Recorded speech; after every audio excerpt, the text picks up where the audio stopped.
eu sou a Tati Bernardi, eu tô aqui em Cotia, na casa da Elisama Santos, que é psicanalista, que é escritora. Esse é o Jack, que veio participar do programa, que também mora aqui em Cotia e que é apenas cachorro. E Elisama é minha amiga, que eu adoro, tô muito feliz de estar aqui. E esse é o programa Você Não Sabe o que Eu Sofri, que pergunta pra pessoa qual é a vez que ela mais sofreu por amor. Qual foi a sua vez, Elisama? Pois é. E aí, Pois é! Pois é. Gente, virou tema de terapia. Porque quando você me mandou uma mensagem, e aí eu falei, qual foi a vez que eu mais sofri por amor? E eu fiquei pensando. E eu tinha assistido o da Mila e tal. Falei, mas essa coisa de que eu acho que eu vou morrer, eu nunca senti por ninguém, não. E eu te falei, então, Tati, eu não sei se eu tenho essa história pra te contar. E aí eu levei pra terapia isso. Falei, gente, mas eu acho que eu não tenho essa história na minha vida pra contar, assim. Talvez a vez que eu mais sofri por amor foi o fim de uma amizade. Não foi. Mas essa sensação de que eu não respiro sem essa pessoa, eu não vou viver, a minha vida acabou, eu nunca senti. Nunca. Você tá quanto tempo com seu marido? 16 anos. E sempre juntinhos ou teve algum término? A gente teve foi um término, uma briga que eu pus ele pra fora de casa. Faz tempo? Faz tempo. Tem uns Eu amo a 8 gente. anos. Ele está na casa e estamos falando dele. Estamos falando mal dele. Tem uns 8 anos. E aí vocês ficaram um tempo separados? Ficamos uns 3 dias só, 4 dias. Por isso que ela não sofreu muito. Um monte. E eu tava com tanta raiva que eu tava assim, tá melhor assim. Não.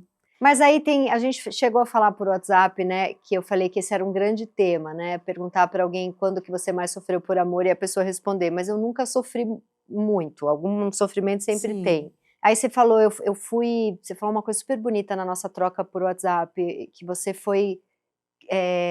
Que de onde eu vim... Você foi criada para ir pra guerra, uma coisa assim, explica um pouco. Cara, assim, o meu pai, ele perdeu a mãe quando ele tinha 10 anos.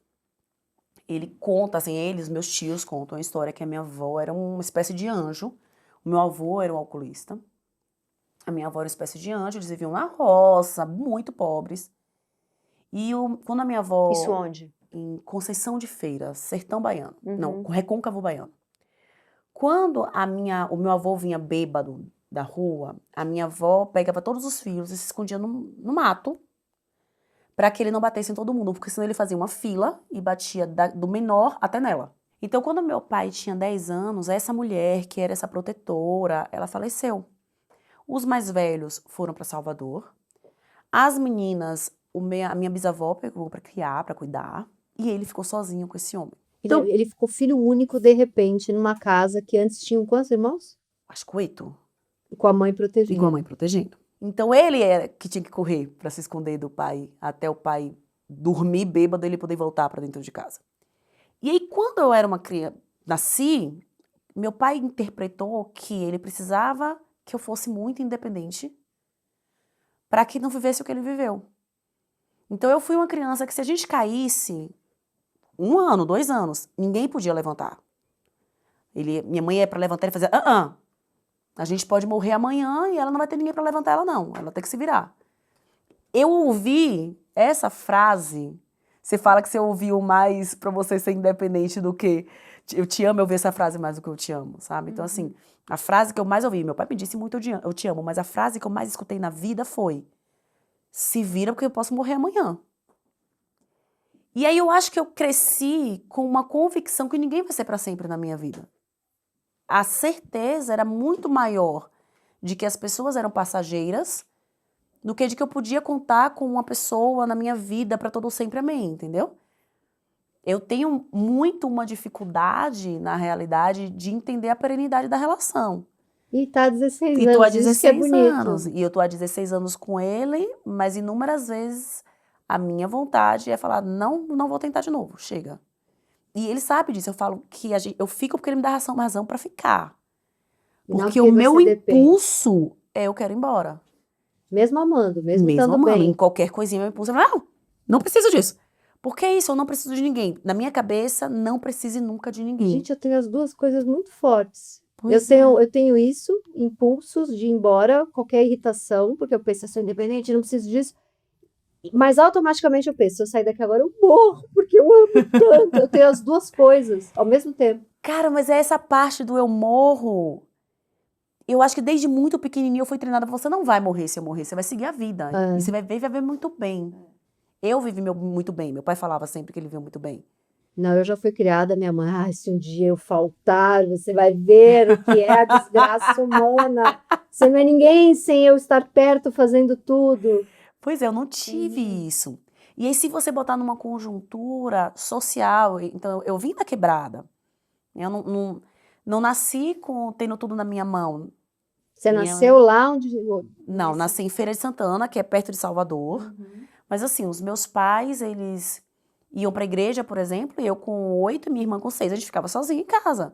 Uau, 8 e 6. E eu cuidava da minha irmã. E a vizinha passava, eles, Débora, tudo bem aí? Tá bom, acabou. Então, meu pai saía, tá o horário, você vai desligar a televisão pra dormir. Não tinha essa de quem que vai ficar com as crianças. Se precisar, você vai ficar cuidando dos seus irmãos, você vai ficar cuidando da sua irmã. Você tem quantos anos? Eu tenho 40. Então, tem uma estrutura ao meu redor que me fez ser independente, sabe? E eu cresci, Tati, e acho que essa é uma grande diferença quando eu te ouço falar das suas relações amorosas. Pra minha perspectiva da relação amorosa, eu não cresci achando que eu ia casar, que eu ia ter uma família, Eu sabia que eu ia ter filhos. Mas eu falava, eu vou ter filho com produção independente. Eu vou ter filho através de inseminação artificial. Eu não vou ter marido. Mas se colocarem em você alguma coisa do tipo... Eu escutei muito, homem não vale nada, homem não presta. Então também eu cresci meio com... Eu não vou... Não deu certo, porque eu sou uma idiota, passei a vida apaixonada, namorando e tal. Mas esse tipo de coisa você ouvia? Ou era mais assim, a vida lá fora é difícil, não necessariamente homem não presta? Eu cresci na igreja. Então tinha que casar, tinha que... Exatamente. Só que eu sou uma rebeldezinha desde que eu cheguei neste mundo, entende? E eu cresci com aquela ideia de que homem é o cabeça da casa, a mulher submissa. O provedor. Então, a minha repulsa ao casamento vinha desse lugar. Eu, submissa a alguém, meu amor, mas de jeito nenhum. Casamento é isso aí? Então não quero. Nem morta. E eu sempre fui muito brava. Eu sempre fui muito briguenta, crenqueira, sabe? Eu ouvia essa reclamona, bocuda. As coisinhas que você ouviu a vida inteira, eu também ouvi muito. Tem um calma tatuado no braço, né? Pessoa que tatua calma no braço não tem isso pra doar pras pessoas. Então, Eles amam Ares com touro, eu sou touro com Ares. Então, somos trocadas. Grande encontro de signos explosivos. E aí, eu ouvia muito, ninguém vai querer casar com você assim. Eu ouvi também. Ninguém vai querer casar com você tão brava, ninguém vai querer casar com a menina tão nervosa. Então, na minha cabeça, para que eu casasse, eu precisava virar uma outra pessoa. Precisava ser doce e sonsa. Isso. Nossa, eu também achava isso. Só que em mim isso teve um efeito de nem morta. Para mim também. E aí eu achava que eu não ia casar. Meu marido foi o meu primeiro namorado mesmo. Você conheceu com que idade? Com 25, até então. Aonde você conheceu? Na formatura de uma amiga. Até então, eu ficava com os caras, me apaixonei, mas assim, não vou morrer por causa de você. E você dava em cima ou você fazia esperando ser cortejada? Eu sempre dei em cima, eu sempre olhei e falei, eu quero esse daqui, eu vou ficar com aquele dali. Eu nunca esperei pelo homem, porque eu tinha uma cabeça de que assim... E aí existem muitas coisas, né, tá? Eu sou uma mulher negra. Essa coisa de ser cortejada não vinha muito pra mim. Assim, fiz faculdade de Direito, tava na boate, Salvador, na Católica de Salvador. Então, eu tava na boate, uma pessoa muito jovem, como vocês podem perceber, na boate com as amigas. E quem se aproximava era muito diferente quem se aproximava de mim para quem se aproximava das minhas amigas brancas, a forma de falar. Então, os homens, eles nunca chegaram docinhos com vontade de me proteger. Eu sempre fui uma mulher com um ar de brava. Já tem a fama por ser negra, ponto. O negro respirando é bravo. Você vai me dar a fama, eu vou deitar na cama. Vou ser brava mesmo. Então, eu sempre fui muito brava. Não sou uma mulher pequenininha, não sou alta, mas sou uma mulher que se impõe. Então, quando eles chegavam nas festas pra mim, encostavam numa amiga minha, era, ai, que linda, fofinha, ai, você é muito linda, você é muito...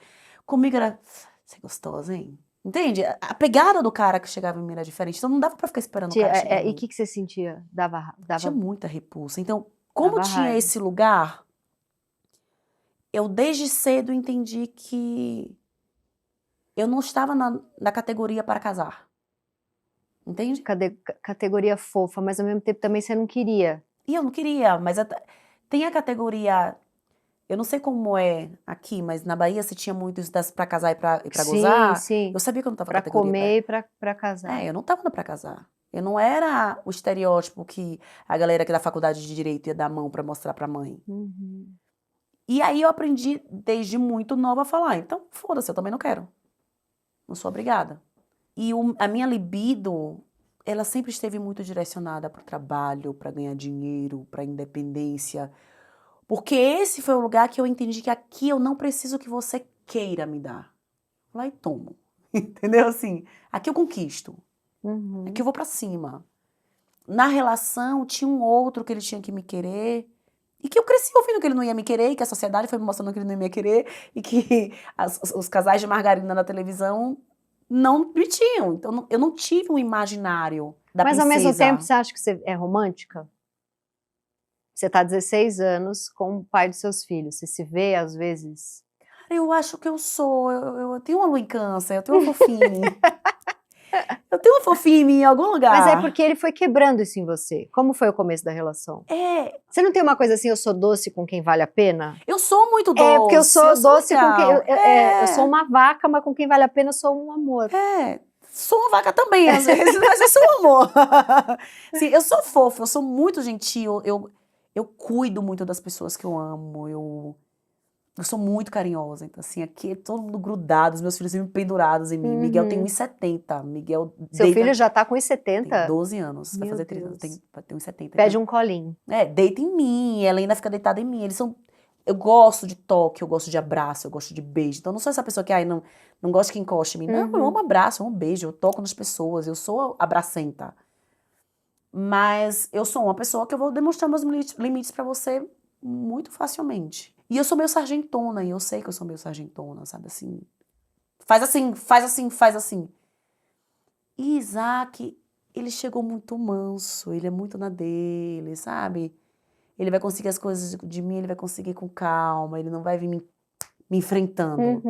Porque se você me chamar pra briga, gente, eu trabalho com comunicação não violenta porque eu preciso. É isso que eu ia falar. Boa mesmo, eu sou de briga.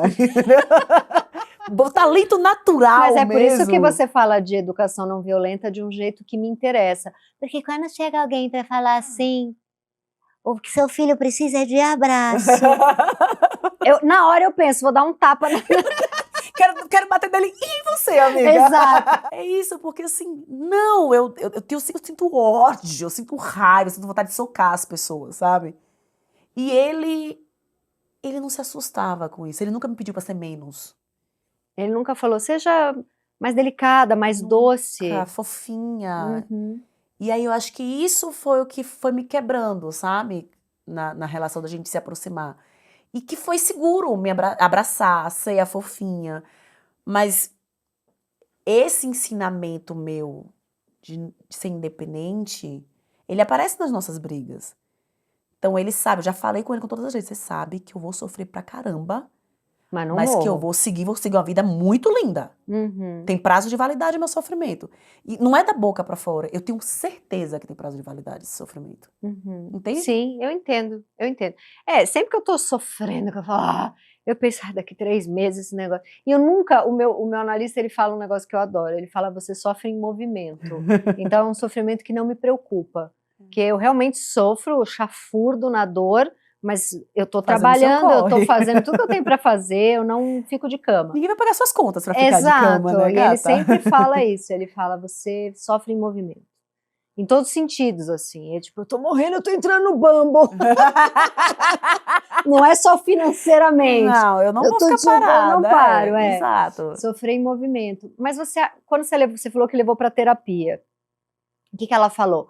Você acha que existe uma dor, talvez, por não poder acessar essa dor de maior fragilidade? Porque às vezes é bom também, né? Ficar um pouquinho de conchinha com a vulnerabilidade, que agora é a palavra da moda. A palavra da moda. E é que eu tô tentando aprender a acessar, sabe? Assim, porque quando eu levei isso pra terapia, eu levei muito nesse lugar de quando é que eu me permito sofrer, sabe? Quando é que eu que eu vou me largar na Agora, cama se um filho hoje. gripa, aí já é diferente. Porque eu tenho essa coisa, não morro por relação amorosa, mas uma dorzinha de dente da Rita, eu já mando mensagem pra... Tipo, não pode acontecer nada com ela, que aí eu morro real. Cara, acho que nem aí. Sabe qual foi a vez que o sofrimento de filho que mais me doeu, assim, foi o coração partido de filho. Sofrendo por amor? Aí dói. Eu Aí ia te foi. perguntar Aí isso. veio um lugar de. Ah, como assim? Que é meu tesouro? Quem é que não quer o meu tesouro? Entendi. Sabe assim? Aí vai para um lugar diferente, mas ainda assim vai para um lugar de impotência, porque com a relação dele eu não posso fazer nada, com a vida deles eu não posso fazer nada, porque é deles, sabe? Eu não tenho essa. Inclusive o sofrimento deles, eu não tenho esse desespero.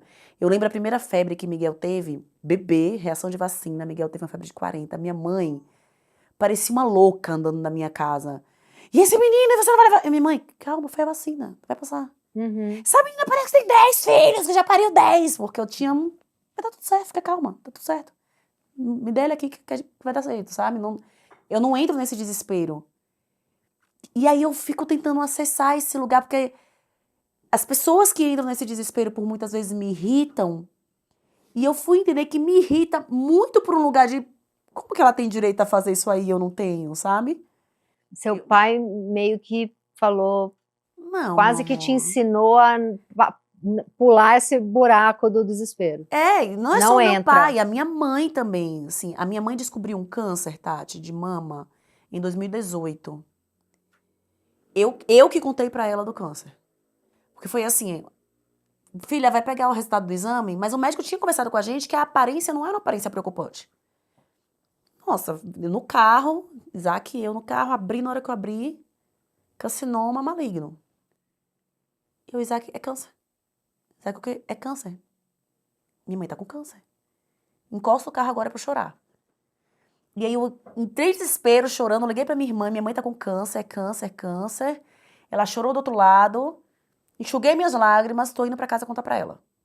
Enxuguei minhas lágrimas, cheguei, sentei com ela, mãe. Ela, o que foi? Por que você tá com essa cara? É câncer.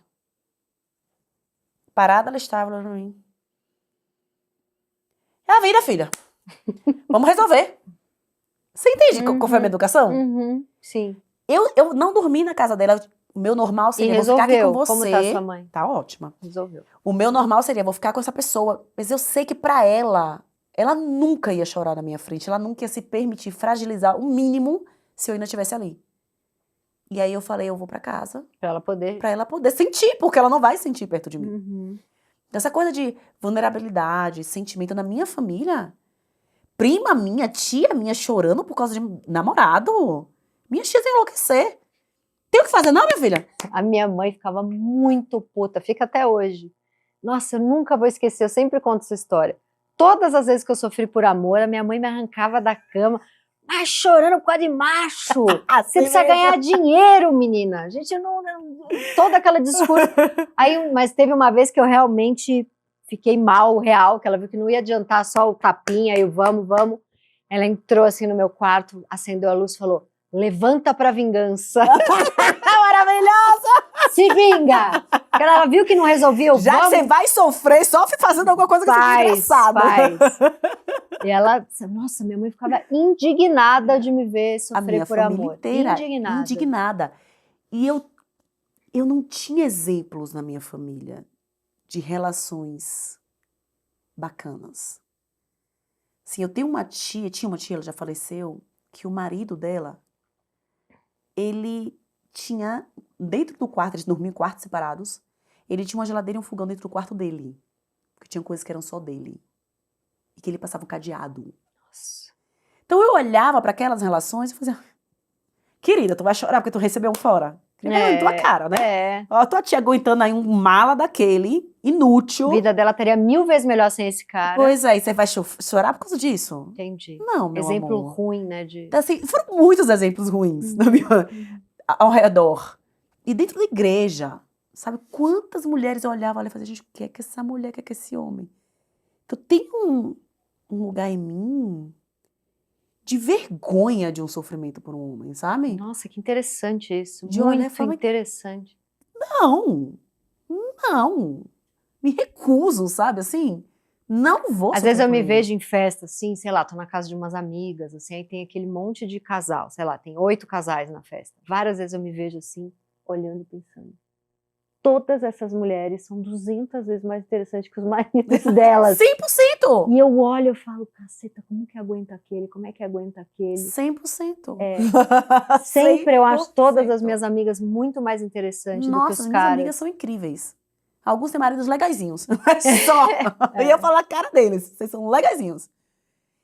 E é isso, eu fui cercada por mulheres muito fortes, Mãe, sabe? avó, Mãe, avó, primas, prima, tia. cia, sabe assim? E a sua filha Cara, pegou e quando eu isso? falo forte, Tati, você não tá entendendo. Eu tenho uma tia, que a minha mãe tava aqui um dia desse, então a minha tia tem mais de 60 anos. A minha mãe me ligou e fez: a sua tia machucou feio a perna. Ela mora na roça, sozinha. Ela caça o alimento dela. Então, assim, ela tem um badog pra matar os passarinhos que ela quer comer. Ela planta a comida dela. Aí Caramba. minha mãe fez assim: sua tia machucou a perna. Seu tio ligou pra mim agora arrasado que sua tia descobriu que sua tia já estava no hospital porque ela foi sozinha. Quando ela viu que a perna estava muito feia, ela foi sozinha. Não ligou pra ninguém. Gente, Ela simplesmente foi pro hospital. Sozinha. eu se tem enjoo, já ligo para 9 pessoas e é só um mal-estar que uma magnésia abjurada resolveria. Pois é, eu não fui educada pra precisar de ninguém em momento nenhum. Eu não tive esses exemplos, sabe? Como você Assim, educou seus... Como é a sua filha? a minha filha. Ela é A minha filha é mais... uma canceriana raiz. Ela sabe? Só Ela que se agora apaixonou. Ela tá com que idade? 10. Já, mas ela que não é ela que sofreu Não, por amor, foi o não. filho. Ela não quer expor o filho. Ela, ela tem 10. Quando ela nasceu, assim, quando eu fui vendo a personalidade dela, que ela se escondia pra chorar, aquilo, Tati, aquilo doía em mim no nível. Porque a minha vontade era sacudir a garota. Mas era a sua vontade de poder ter chorado nessa É. idade. Isso foi muito pra minha terapia, sabe? Era sacudir Helena e falar: "Ô, tá chorando por quê? Quer um motivo pra chorar, minha filha? Ninguém morreu, não." Sabe, eu olho pra ela, minha vontade, e falo: "Ninguém morreu, você tá chorando." E aí eu seguro, e eu ensinei ela a defender o choro dela. Uhum. Então, se você chegar pra Helena e falar: "Você não precisa chorar", fala: "Eu tô chorando porque eu preciso." E ela é muito firme. Mas ela é brava, sabe? A minha filha é brava. Ela tem aí a genética da família de mulheres bravas. Mas como assim, ser então, preta e assim, não ser brava? você entende? Porque é o tempo inteiro. Como que eu vou facilitar? Não dá. Como que eu vou... E era o que mais me preocupava, quando eu via ela tão fofinha, tão se escondendo pra chorar, eu fazia: Que "E muito agora?" amada também, né? Eu fazia: "E agora? Como que essa menina vai lidar? Tudo que eu sofri na vida, como que ela vai lidar com isso?" Mas ela tem uma sagacidade que é muito bonita. E ela tem algo que eu não tenho. Ela tem uma firmeza sem alterar a voz, sabe? Nossa, isso é elegantérrimo. Muito, porque eu sou um cachorro louco, sabe? Eu vou xingar, eu não consigo nem raciocinar pra te ofender com classe, sabe? Eu quero tacar a mão na tua cara, assim. Eu sou um pouco mais assim. Eu quero te bater, eu não quero brigar com você de palavras, eu quero te socar, entendeu? Assim, quero quebrar coisas. E ela tem um nível na hora de falar que é muito dela, assim, sabe? Uhum. Ela tem, só que eu tenho medo Mas do primeiro isso já é coraçãozão. você que também educou ela pra ser assim. Sim. Tenho medo do primeiro coração a partir dessa criança, porque ela é intensa, Sabe uma sabe? coisa que eu demorei pra entender? Assim, da virada da adolescência pra vida adulta? Às vezes eu me apaixonava por um cara e eu pensava, mas por que eu tô apaixonada? Eu gostaria de ser namorada dele, eu gostaria de ser a mulher dele, eu gostaria de... E eu pensava, não, eu gostaria de ser esse Ser cara. ele. Porque é isso que você estava falando. Eu também, família católica, meu pai me levava nas missas domingo, estudei em colégio católico a vida toda, até ir para a faculdade. E apesar da minha mãe, moderna, parou de gostar do meu pai, foi lá, separou, com todo mundo falando para, sei lá, proteger a família, ela não estou mais afim desse cara, saiu fora. Mas tinha essa coisa, né? E eu nunca vou esquecer, e assim, com tudo que minha mãe é moderna, tudo que ela viveu e etc., tinha umas frases assim, eu bombando, eu vendendo livro, fazendo meus projetos, dando certo, e a minha mãe vem orgulhosa e fala de uma prima que se deu bem, porque fez um bom casamento, e no casamento ganhou um apartamento, e eu tinha acabado de comprar um apartamento. E eu sou o velho da lancha, poxa! Porra, eu comprei, e a fulana se deu bem porque casou com alguém, porque é esse pensamento, e minha mãe é uma mulher dessa época, e que foi criada de um jeito ainda mais conservador do que eu. Mas aí eu chegava, quando eu comecei a trabalhar, 19, 20, 21, 22, e eu trabalhava nos lugares, às vezes eu via, chegava aquele chefe, o cara que ganha dinheiro, o cara que manda na equipe, o cara que chegou em algum lugar. Eu bati o olho e eu senti um negócio. Demorou para eu entender que negócio era esse. Eu pensava, você tá apaixonada? Morro de tesão por ele, largaria tudo por ele. Não, eu quero ser esse filho da puta.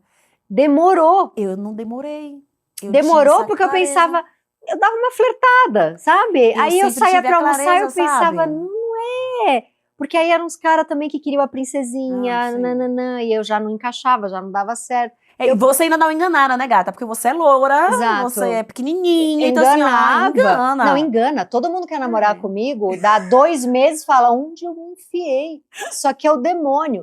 Eu nunca tive dificuldade de arrumar um namorado. Pois é, imagina. Eu tive dificuldade deles aguentarem. Você engana bem. Engana super bem.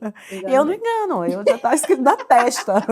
Eu já não me encaixo na fofinha, e eu não me engano. Vinha a minha mãozinha e falava, gente, essa mulher não vai dar... Você passa o vestido quando você calça. Não tem segurança com essa mão. Qualquer pau é grande nessa mão. Qualquer um. Não tem segurança nenhuma. Mas eu sou mulher que calça 39, gata. Sim. Começa a namorar e fala, meu Deus do céu, ela destruiu tudo que o meu pai disse que eu era incrível. Tudo que eu fui criada para acreditar que eu era um alecrim dourado. Essa mulher me deu a real das minhas limitações. Nossa, imagino. E não, imagino principalmente porque você deve namorar muito, cara branco. Sim. O que nunca foi a minha. Então, assim, o também príncipezinho. Eu nunca namorei o príncipe. Porque o príncipe nunca me quis também. Eu não queria ele, tudo certo. Os meus namoros, quer dizer, eu namorei somente meu marido.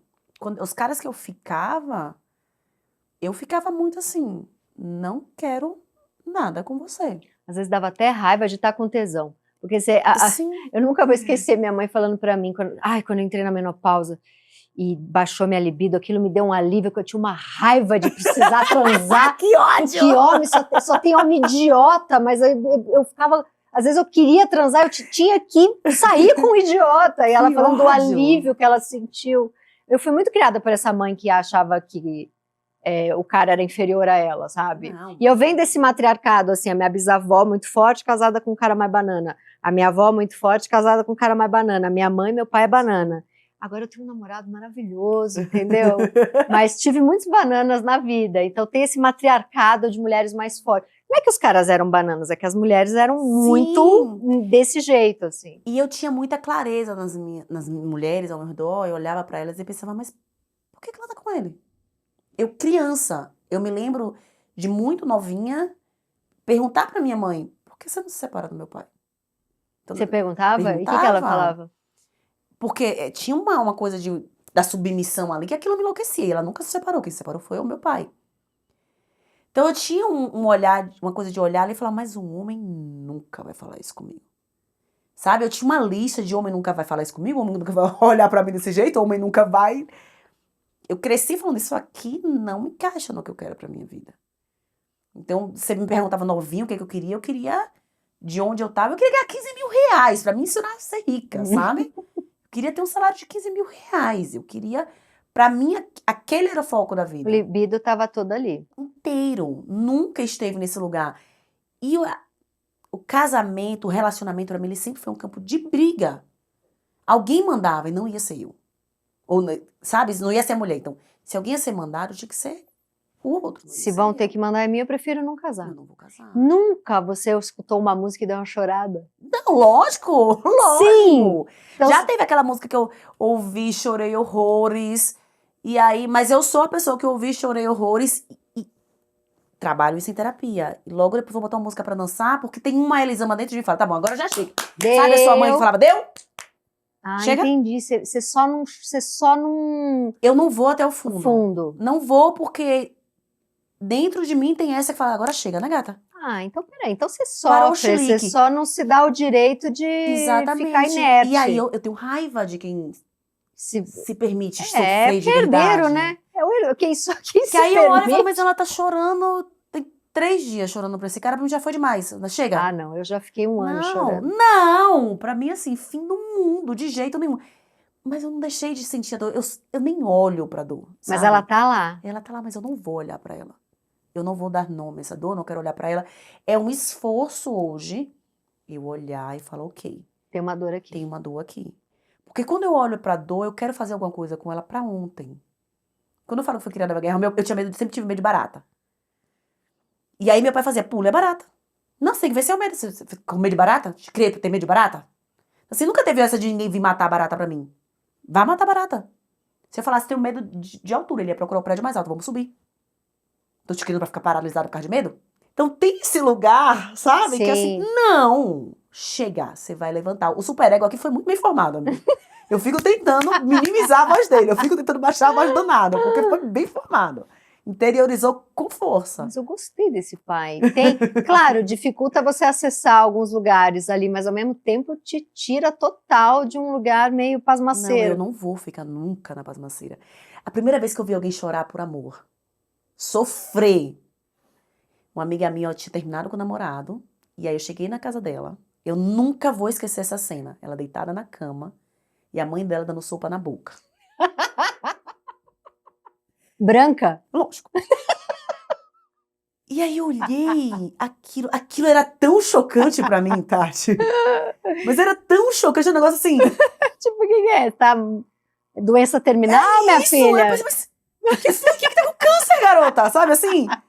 E eu sentei perto dela, eu queria acolher, mas eu não tinha nem tato pra isso, sabe? Sei. Se eu for acolher, eu vou dar uma cotovelada no olho dela. Sabe? Eu não conseguia entender mesmo. E se Nossa, vê que, gente, pela minha ausência de palavras, eu ainda continuo sem decodificar um nível de sofrimento Uma vez eu desse. terminei um namoro, aí eu liguei pra Michelle, que é minha melhor amiga, e pra minha mãe ao mesmo tempo, e fiquei deitada no sofá só esperando. Aí chegou a Michelle, chegou minha mãe, e eu já tinha, foi antes de eu casar, eu tinha uns 30 anos, assim, por aí. Foi antes do outro namorado que chegou, e aí foi com quem eu casei. Foi um namorado antes, eu tinha uns 32, eu acho. Eu dormi numa cama de casal com a minha melhor amiga, eu no meio e minha mãe. É muita frescura, né? E nem era um namorado que eu sofri tanto. Era um namoro que durou 4 meses e acabou. Eu vou dar colo pras minhas amigas, eu vou abraçar, eu aprendi.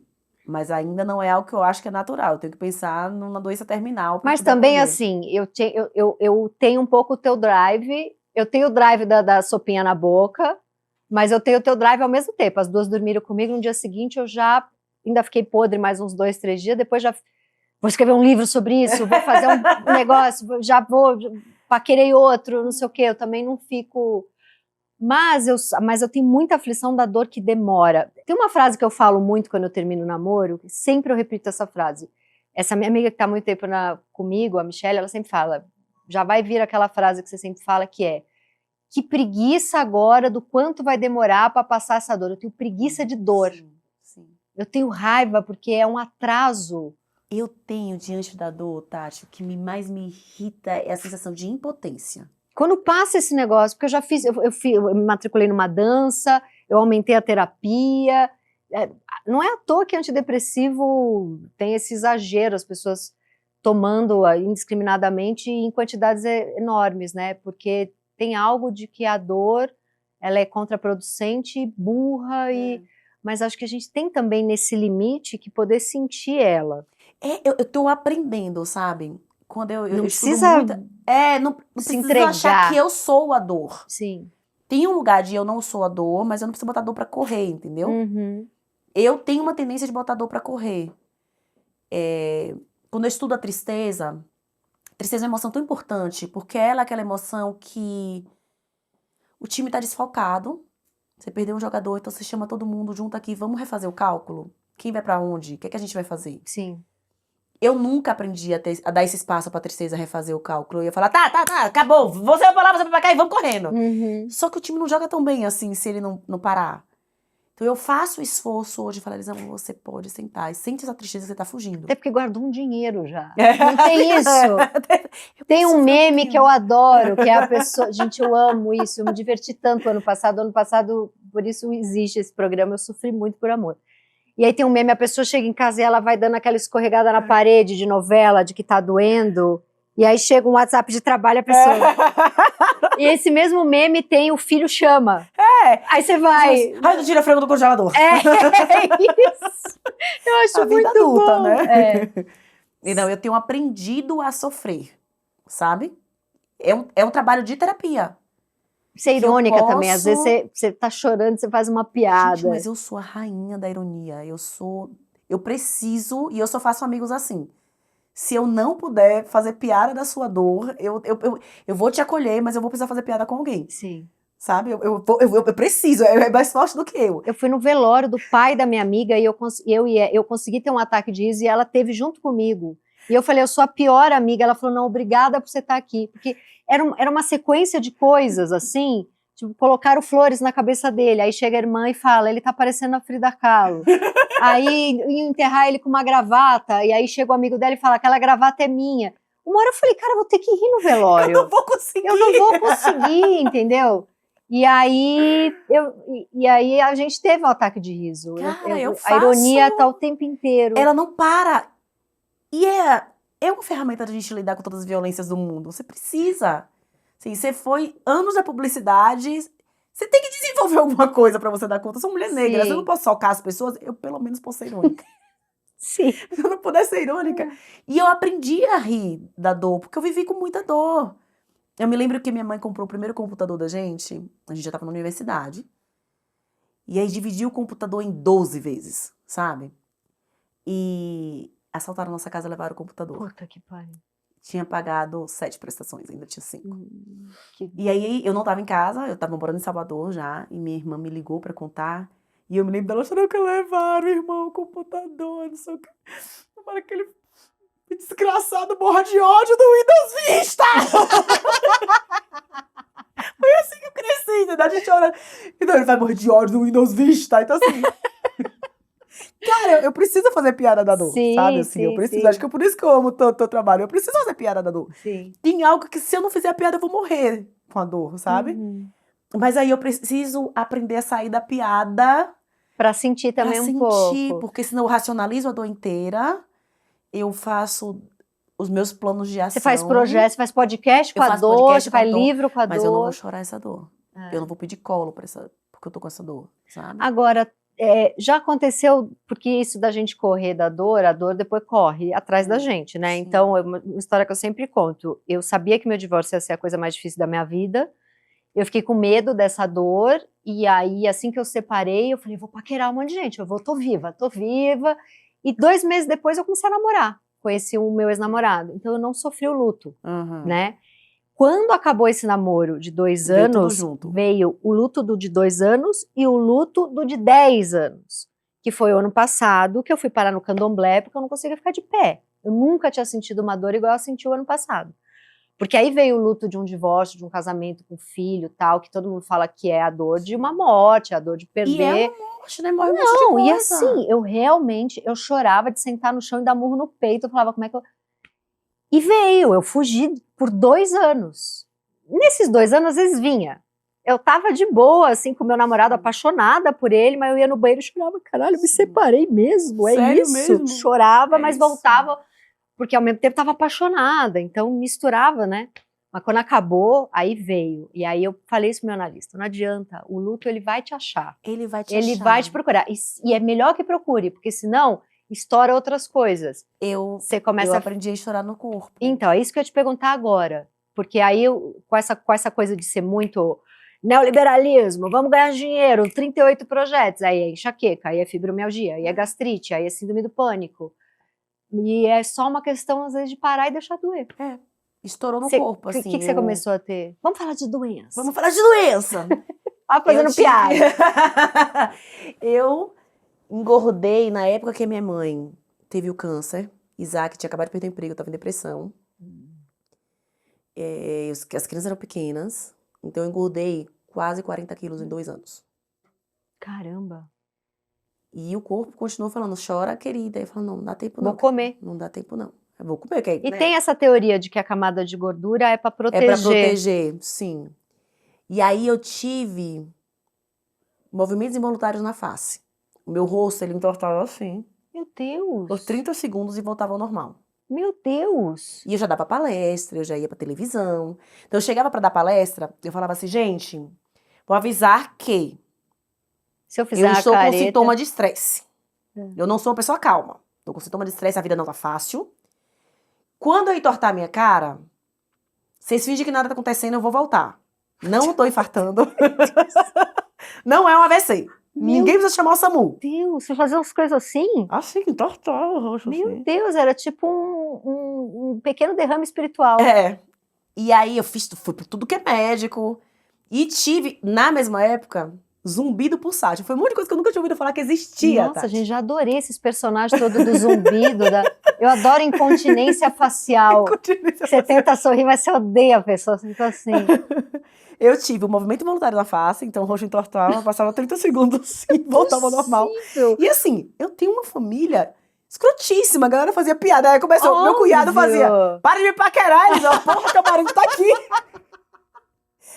Isso, sabe assim? Gente. E aí eu tive um zumbido pulsátil, eu ouvia o coração pulsar, não ouvi. Ouvi o coração pulsar, como se estivesse pulsando aqui dentro. E aí, Nossa, quanto isso mais é muito nervava- simbólico.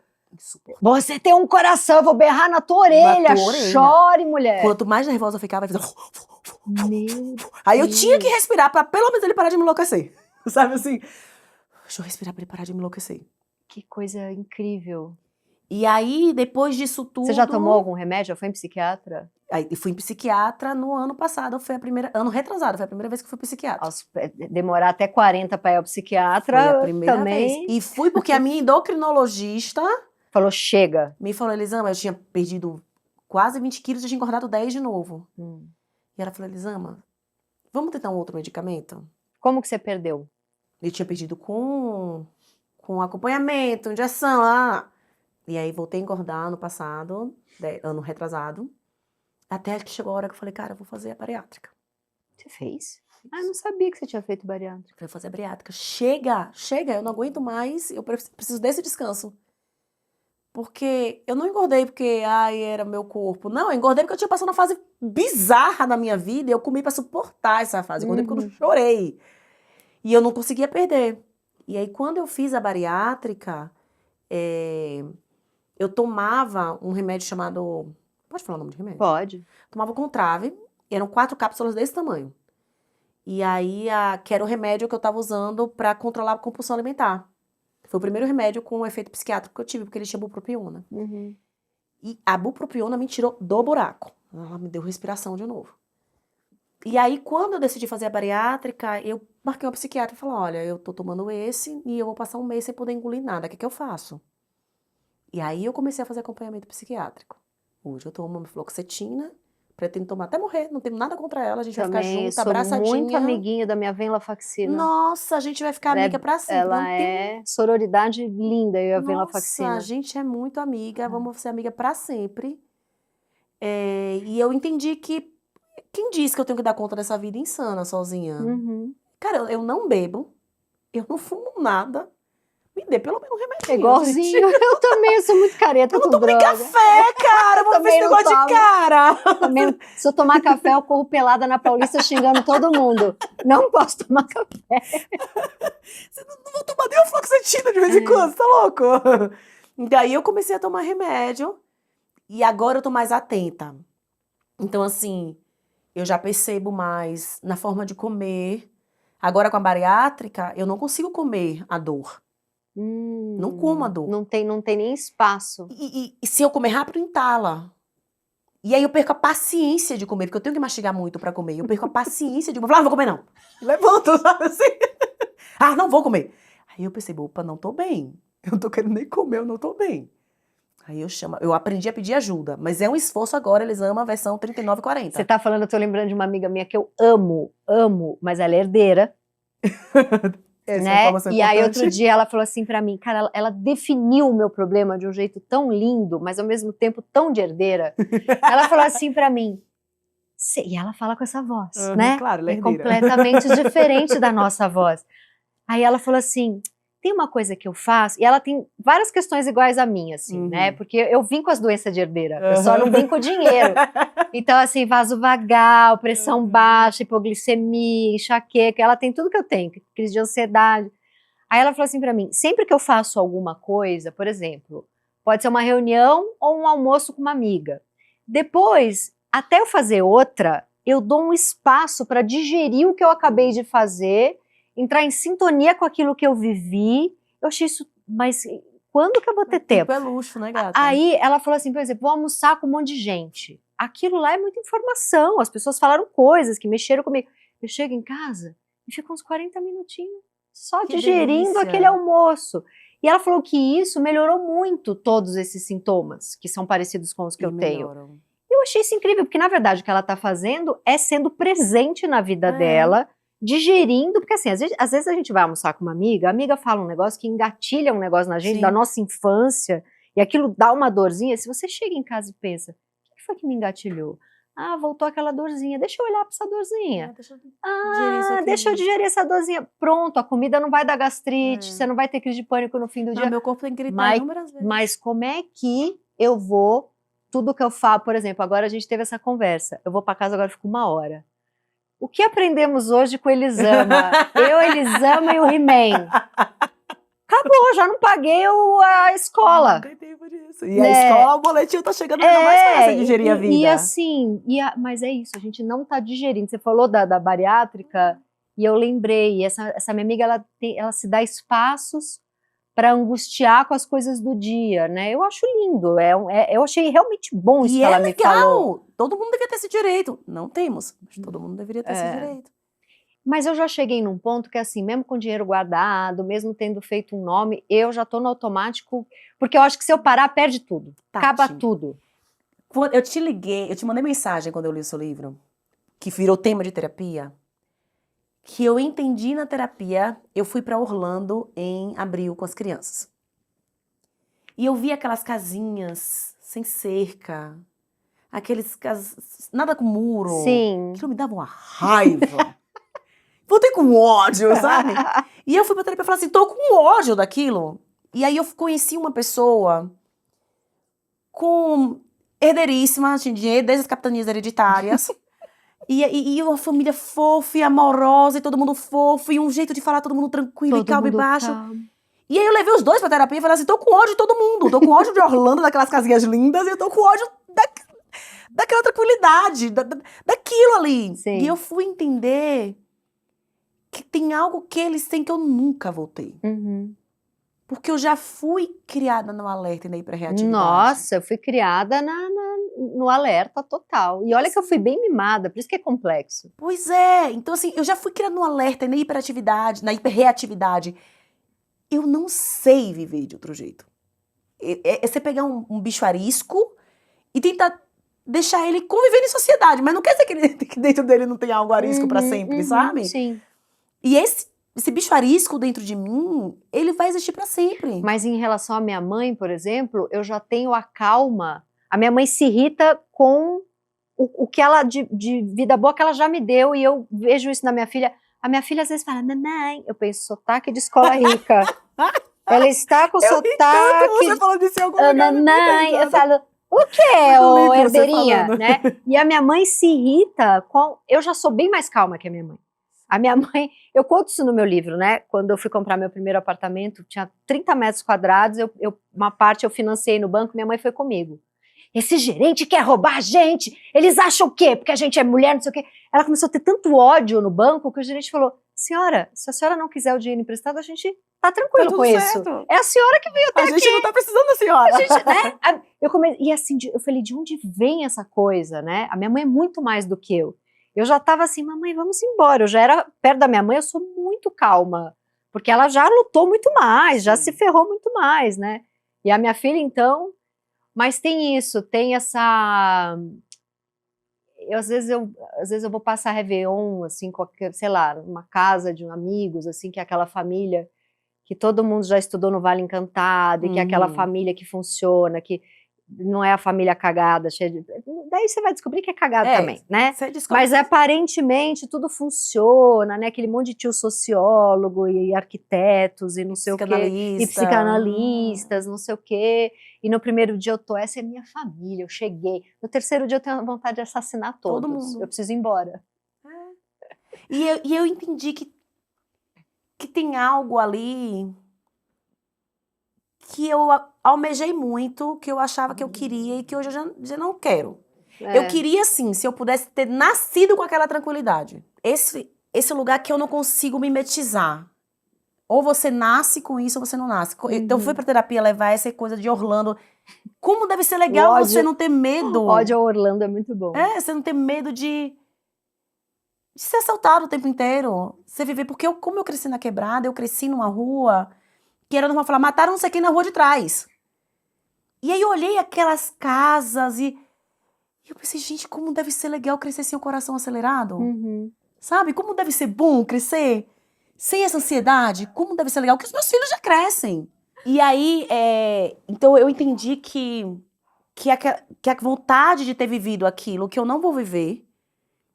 E eu lido o tempo inteiro com essa versão da Elisama que sente raiva,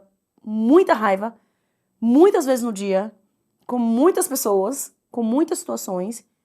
E a versão da Elisama que não vai sair mais brigando, porque eu era a que brigava muito. Assim, eu tenho inúmeras cenas de briga na minha vida. Inúmeras. Mas quando eu falo que eu brigava, Tati, eu briguei de trocar soco até o ensino médio.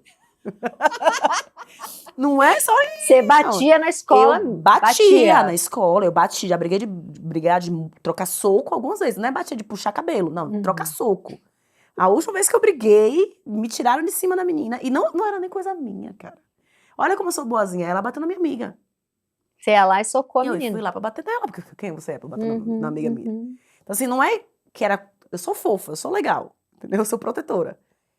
Então tem essa Elisama que não briga mais. Que já entendeu que não é o caminho, que já entendeu que a raiva tá contando alguma coisa pra ela. Mas então, uma canseira se equilibrar. Eu falo com a minha terapeuta, parece que eu tô segurando um touro bravo o dia inteiro. Sabe? A sensação é que eu vivo segurando um touro. Nossa, gente, eu entendo tanto você, mas você sabe que eu fico tentando entender de onde que vem isso em mim, porque eu sou branca, eu nasci, tudo bem, nasci lá nas quebradas do Tatuapé, mas já é São Paulo, Tatuapé não é periferia, não é periferia, fui super mimada, protegida, mas você vai falando, claro que com todo respeito à sua trajetória, mas eu tenho essa raiva também. Menos, não soquei pessoas na escola, mas assim, briguei muito no trabalho, saí de lugar, eu tenho muita raiva. E assim, isso tem uma coisa bonita que você falou no começo, a pessoa para estar comigo tem que saber lidar e até gostar um pouco de eu ser assim. Porque o meu ex-namorado, por exemplo, eu saí de uma parceria de trabalho com muita raiva, porque eu fui muito sacaneada, e quando eu contei pra ele que eu tava com muita raiva, e ousei falar, aqueles filhos da puta, ele falou pra mim, eu vou para um dos sítios da família pensar, porque a família tinha muitos sítios, e quando ele me via com muita raiva, ele precisava entender e meditar, para entender o que era raiva. Ainda bem que essa galera não encosta em mim, porque a gente não ia conseguir. Não, eu não sei o que é isso, eu não consigo, eu não sei o que é isso que você está sentindo. Eu falei, é raiva, eu preciso pagar a conta, é raiva. Mas eu tenho muito essa raiva também. Não, meu marido, eu falo com ele, então você aproveita, cara. Porque eu sei, quando eu falo que eu briguei muito, eu brigava com tudo. Então se eu chegava no mercado, assim, o preço tá errado, chama o gerente. O preço tá errado, não vou pagar esse preço, chama o gerente. E aí ele era o que ficava atrás, amor, o preço aqui tá errado. Ele estimulava, falava, briga lá, briga lá. O preço tá errado. Briga por nós. Então assim, é por isso que a gente tá junto, sabe? É por isso que a gente tá junto. Hoje eu entendo que às vezes que a gente entrou em crise, que eu fico com muita raiva, é muito da coisa que eu mais gosto dele. É que ele me deixar ser a que briga dentro de casa. E até ver graça nisso, né? Gostar. E a gente fazer piada disso. Sim. E entender isso como uma característica ok.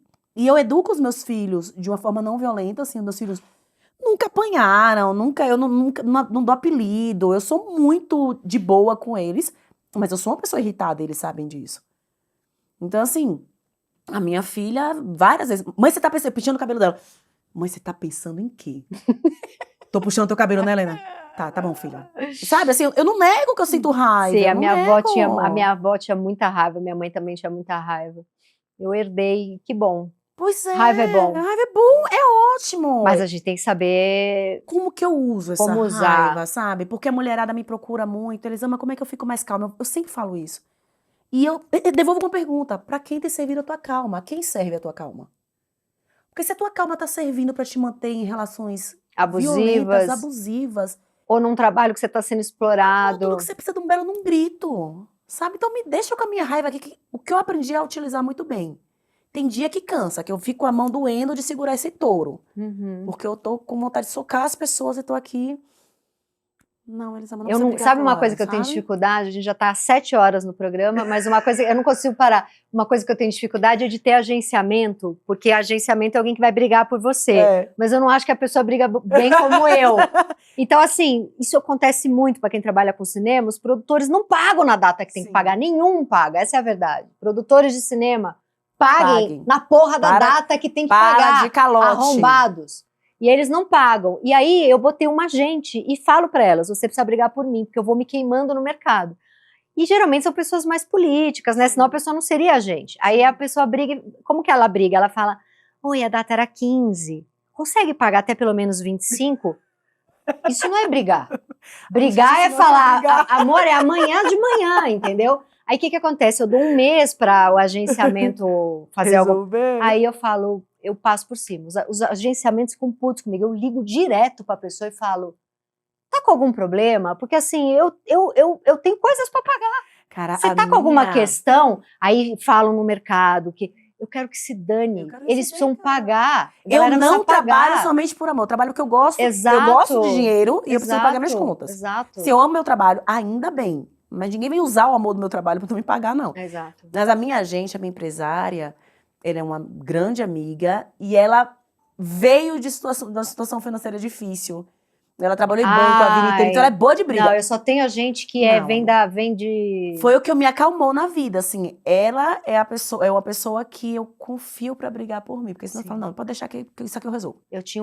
Antigamente eu tinha uma agente que era elite rica, carioca. Não, sem E ela chance. falava pra mim, não pode fazer assim. Eu falava, então... São linguagens que a gente nem compreende. Nem compreende, amor. A gente veio pra falar de amor, falou de raiva. De raiva. Que delícia falar de raiva. E agora a gente vai ver as fotos da Elisama. De que momento? Porque a gente vê as fotos de um momento em que a pessoa estava sofrendo. Elisama não exatamente sofreu. A gente botou uma foto com a cara torta. Desculpa, eu não consigo não fazer piada. Você sabe que eu fiz uma vez, eu botei um botox. No meu aniversário de 40 anos, eu ia dar uma festa.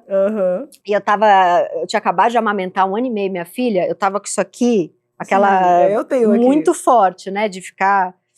eu tenho com botox. De não dormir. Eu nem consigo fazer porque eu tô com botox agora. Mas aí eu fiz num lugar que fez errado, o botox desceu e derrubou esse olho. Eu fiquei igual o Cerveró. Mas, e o botox dura 3, 4 meses. Então eu fiquei 3, 4 meses assim. Eu tive que fazer fisioterapia na pálpebra, né? E aí eu andava pela minha casa assim, slot!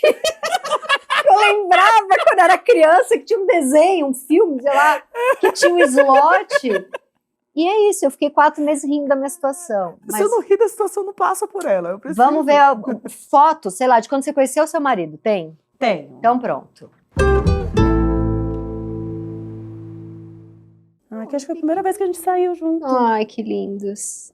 Gente. Olha essa cara de criança. Gente, que diferente. Cara de criança.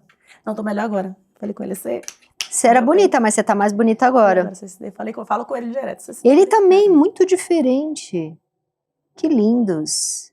Na época que a gente começou a sair. Essa é você. Linda, linda, linda, linda. Cara de menina, 20 e poucos anos. Linda. Ele era cheio de amiga. Um homem cheio de amigas. Eu não mas isso entendeu? Não, mas é legal, é um homem sensível. Eu só ia dar certo com um esquisito. Eu falo com ele, esquisito. Essa foto é bem bonita. E ele muito apaixonado, né? Aí tá, aqui é a sua mãe. Aqui é... Minha irmã, Helena e eu. E você? Ai, Helena é linda, meu Ai, Deus. Helena é muito Eu sou linda. muito suspeita pra falar, porque são os Helena é grandes amores da minha vida. Helena e Ah. Miguel são... Olha, Miguel, que coisa mais linda. A cara já tá cheia de espinho. Nossa, gato. Muito Bem gato. maior que eu já. Lindo. Os dois são muito lindos. Muito. Eles são... Amor, acabou. Dá a mãozinha. Amei. Né? Você é A gente tudo. precisa se ver mais. Precisa se ver mais. A gente tem um... Bate, né? Bate. Eu cheguei, a gente já engatou e foi na funciona bem. conversa. Muito Quase bom. queimamos as pautas tudo antes. Obrigada e até o próximo programa. E não sofra por amor, porque, enfim, ou sofra também. Sofra. Sofra, Aprende a sofrer. vai Eu vou passar. aprender um dia, mas passa. Sofra, mas não Sim, cabe, mas não chafurde.